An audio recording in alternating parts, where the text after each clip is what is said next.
দীপকে এবার গ্রেপ্তার করে জেলে ঢুকিয়ে দিল পুলিশ। হ্যাঁ বন্ধুরা, আগামী আপডেটে আমরা দেখব বেডরুমে দাঁড়িয়ে দীপ আজ ঝাঁপিকে বলে, তুই একদম ঠিক বলেছিলি ঝাঁপি, ইনকা মেয়েটাই একদম গন্ডগোলের মেয়ে। তুই যদি কাল আমাকে না বাঁচাতিস তাহলে আমি সবসময় একটা অপরাধ বোধে ভুগতাম। তখন ঝাঁপি বলে, এবার অন্তত তুমি মানুষ চেনাটা শেখো দীপদা। তখনই দীপের মোবাইলে একটা ফোন আসে।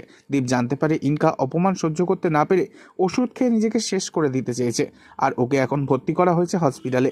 এরপর দেখা যায় দীপ ও ঝাঁপি দুজনে মিলে হসপিটালে ছুটে যায়। হসপিটালে দীপকে দেখে ইনকার মা বলে ওঠে, তোমরা কি এখানে মজা দেখতে এসেছো? এই বলেই দীপকে গালমন্দ করতে থাকে ইনকার মা।